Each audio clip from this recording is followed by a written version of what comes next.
Aujourd'hui, c'est un heureux jour pour le réseau haïtien de journalistes en santé, le RAJS. Cet heureux jour s'inscrit dans cet événement que l'on vit à l'instant même. Tout ce beau monde est réuni dans cette salle fleurie de personnalités diverses institutions travaillant dans le domaine de la santé en Haïti pour voir les journalistes récompenser leur père. Quoi de plus heureux quand un journaliste voit un réseau de journalistes apprécier son travail. Ce regard de consoeurs et de confrères de la presse a une haute signification pour le reporter. Et c'est le reporter dira mieux que de janvier à juillet 2016, les autorités sanitaires ont signalé une augmentation de 32% le nombre de nouveaux cas de décès et 22% le nombre des cas suspects par rapport à la même période de 2015. Et c'est aussi le reporter qui vous dira, qui vous fera mieux comprendre que ces résultats sont dus à une réduction des fonds disponibles pour le projet de lutte contre le choléra. Avec le journaliste de terrain, on devient plus sensible à cette urgence d'augmenter le financement des projets de lutte contre le choléra afin d'investir dans la tendance croissante du nombre de cas. Le secrétaire général des Nations Unies, M. Ban Ki-moon, va dans le même sens lorsqu'il a lancé un appel à la mobilisation de fonds. 400 millions de dollars sont attendus par les bailleurs. Une promesse que les Haïtiens attendent avec impatience, bien sûr. Nous, les journalistes de santé, nous souhaitons que les investissements se font principalement dans le domaine de le renforcement de l'addiction en eau potable, dans l'assainissement et aussi dans la communication. Des secteurs clés dans la lutte contre ce fléau qui continue de faire des orphelins en Haïti. À date, le choléra a déjà fait 800 000 décès. 800 000 a déjà contaminé 800 000 personnes. Et parmi ces cas de contamination, on a déjà enregistré près de 9 000 décès depuis 2010. Ce concours de reportage audio que le réseau a organisé autour du thème « Combattre maladie choléra en Haïti, ça fait tout le monde » est un rêve devenu une réalité grâce à la collaboration des fonds des Nations Unies pour l'enfance, l'UNICEF, et le support du ministère de la Santé publique et de la Population, le MSPP. Sans l'apport de ces institutions, le concours resterait dans le vestiaire du rêve. L'UNICEF, depuis le début de notre jeune institution, s'est toujours intéressé à nos activités. Il nous a encadrés et nous a permis de grandir. Oui, il nous a tenu la main et nous a fait confiance. À titre d'exemple, on pourrait parler des projets qui nous a conduits sur le terrain. Le projet WASH dans l'Artibonite et le département du Centre. Le projet All-in 1 et 2, l'autre niveau. UNICEF nous a encadrés à ces niveaux puisque le réseau a déjà organisé des activités de sensibilisation sur le VIH. Et un premier volet d'activité a été organisé en décembre dernier. Et avec le support de l'UNICEF, on a sensibilisé des jeunes sur la problématique du VIH. Et actuellement, on est en train d'exécuter une deuxième tranche de projet de sensibilisation sur la prévention du VIH chez les jeunes. Donc, vous voyez, donc la collaboration de cette institution est très appréciée par le réseau haïtien de journalistes en santé. La confiance est une étoile qui guide nos pas. Sans cette confiance, on ne saurait organiser un tel concours à l'échelle nationale. Tenez-vous bien, 52 reportages audio ont été recueillis, selon les informations du coordonnateur du concours, M. Jolicoeur Morland et son équipe. Tous ces reportages diffusés à travers des médias sont tombés dans les oreilles d'une centaine de milliers de citoyens sur le territoire national. Ainsi, mesdames, messieurs, partenaires, vous comprenez la puissance du réseau. Un réseau de journalistes est un cerveau collectif au service de la population. Ces reportages qui rapportent du concret, des faits, des lieux, des scènes, des propos, de manière vivante, se sont révélés plus efficaces qu'un traitement strict de l'information. Ce n'est pas le représentant du ministère de la Santé publique, le docteur Jocelyne Pierre-Louis, qui est avec nous, qui nous dira le contraire. Ce n'est pas le directeur général du ministère de la Communication, M. Necker Grégoire, qui prendra le contre-pied des propos, et ce n'est pas non plus le journaliste senior, le professeur Jacques Marc, qui viendra remettre une telle affirmation en question. Ces trois personnalités venues d'institutions différentes, le docteur Jocelyne Pierre-Louis, M. Necker Grégoire et Jacques Marc, vous diront tout en cœur que le journalisme, c'est la vie. Dans les différentes rencontres avec les membres du jury, ils ont mis l'accent sur ces éléments que je cite en vrac. Le bon reporter garde tous les sens en éveil. En d'autres mots, c'est 5 sens. À travers son récit, ses descriptions, il fait voir, entendre, sentir et même goûter ou toucher une réalité vivante.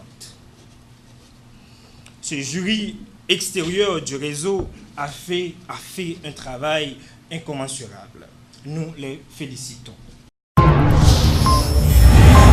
Mesdames, Mesdemoiselles, Messieurs, chers partenaires, nous sommes tous ici présents à l'hôtel El Rancho pour le couronnement d'un succès, parce que nous avons tous pensé succès. Nous voulons le voir de près et le toucher même. Cela va arriver, vous allez voir tout de suite. Laissez-moi, en tant que coordonnateur de ce concours sur le choléra, saluer les organisations qui ont permis de transformer le rêve du RAJS en réalité. Je veux parler du Fonds des Nations Unies pour l'enfance, l'UNICEF, le MSPP, ont accompagné le réseau et lui ont donné le goût de s'investir dans des activités bénéfiques à la population. Des activités liées au champ de la communication, c'est l'affaire du RAJS. Ces institutions ont compris cela. Et comment ne pas saluer d'autres partenaires comme par exemple le ministère de la Communication, elle aussi, l'USAID, MSH avec le projet LMG. Ces institutions ont compris la démarche du RAJS qui met tout en œuvre selon ses moyens pour sensibiliser la population sur des sujets liés à la santé. Et nous profitons de ce moment pour remercier tous les médias qui ont encouragé leurs journalistes à participer à ce concours, sous l'engouement du propriétaire des médias et des journalistes. Cette activité ne serait même pas pensable. Et vous savez pourquoi? Parce qu'il n'existe pas de journalistes sans médias. Tout à l'heure, mesdames, messieurs, les membres du jury, vous allez connaître les noms des heureux gagnants du concours de reportage audio sur le choléra. Ce concours qui a pour thème, pour notre première édition, combattre le choléra en Haïti, c'est ça fait nous toutes, a permis au comité chargé de coordonner cette activité de recueillir une cinquantaine de reportages audio des journalistes de la capitale et de la province certainement. Cette récolte de reportages destinés pour la radiodiffusion en particulier, en ce temps où la presse fait focus sur l'actualité politique, n'est-ce pas? C'est un succès pour nous tous.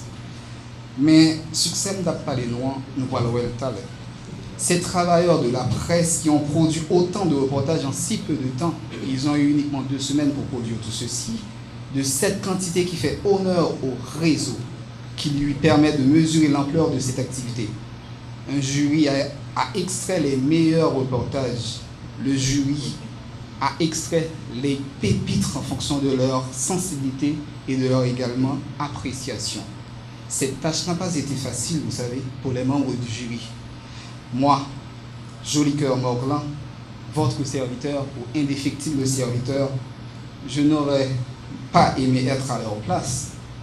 À quelques semaines de la Noël, sûrement je deviendrai Papa Noël parce que j'aurai tout bonnement l'habitude, ou du moins le comportement d'offrir des cadeaux à tous pour tous les participants. Mais un jury reste un jury et ne fonctionne pas ainsi.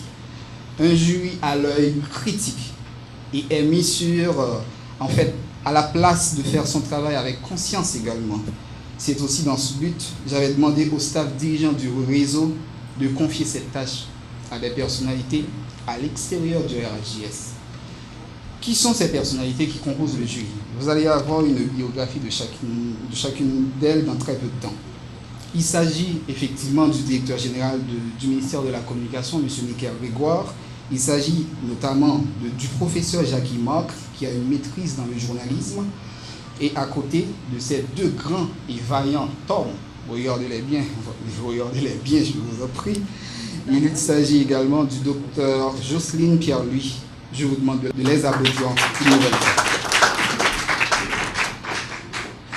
À côté de ces messieurs, en fait, à côté de ce trio de professionnels à travailler d'arrache-pied, ce trio s'est investi matin et soir pendant 2 semaines pour accoucher cette idée ou pour accoucher les résultats qu'ils vont promulguer dans très peu de temps. Le RHJS par ma voix vous dit merci de tout cœur, monsieur, madame, les membres du jury. Et cela sonne bien puisque c'est Joli Cœur qui vous le dit. À partir de ce pupitre, je tiens à remercier tous les membres du RHJS qui m'ont accompagné pour accomplir cette tâche. La fonction du coordonnateur n'est pas facile, vous savez.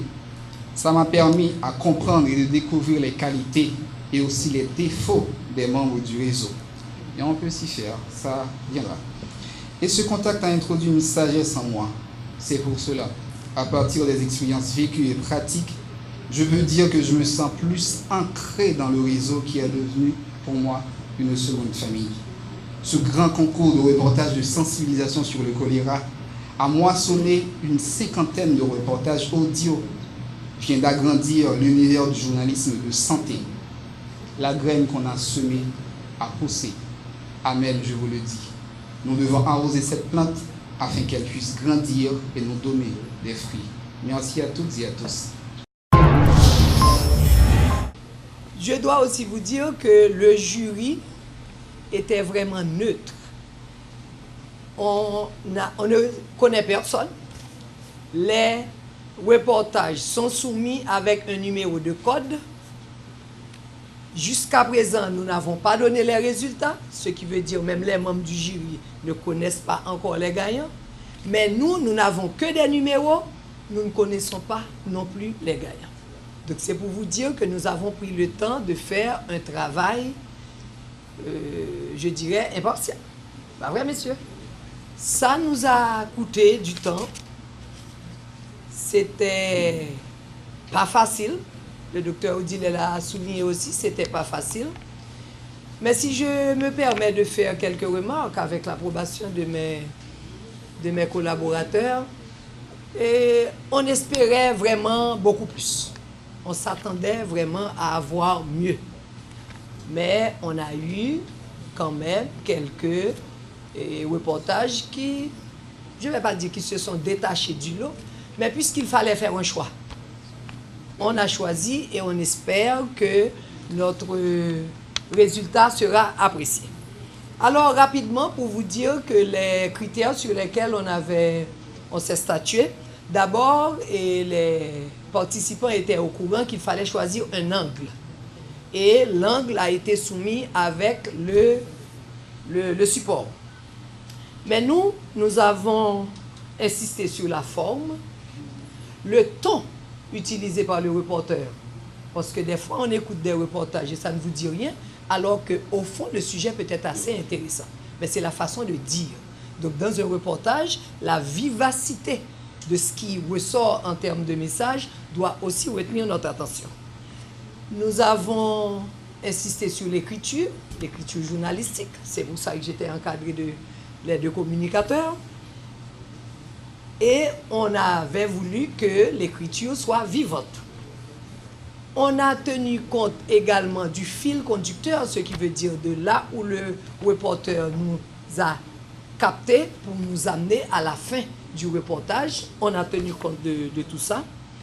Sans oublier que nous avons dans le choléra ce qu'on appelle un environnement spécial, pour ne pas dire spécifique, qui occasionne en général la transmission de la maladie. Donc, nous avons tenu compte de l'aspect descriptif des textes qui ont été soumis, sans compter l'illustration. Alors là, je vous ai fait la liste, le listing des critères que nous avons considérés pour avoir le résultat du jour qui, nous espérons, sera apprécié par tout le monde.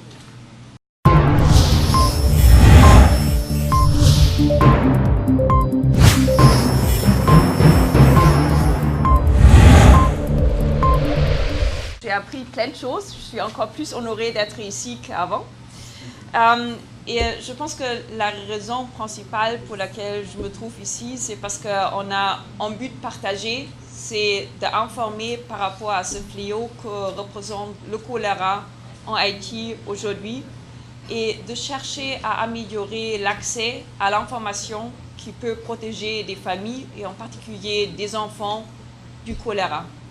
Et le rôle que vous, que la presse, que les journalistes jouent à cet égard, c'est crucial.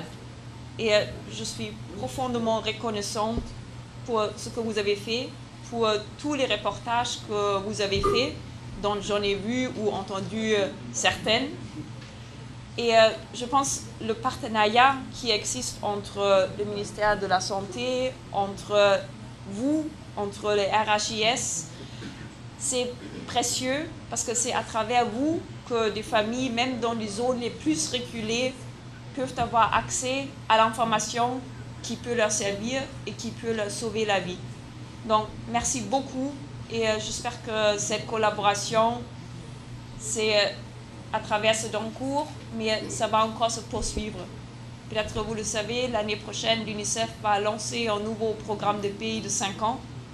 Et là, à nouveau, on aura beaucoup d'occasions de travailler ensemble. Donc, merci un peu.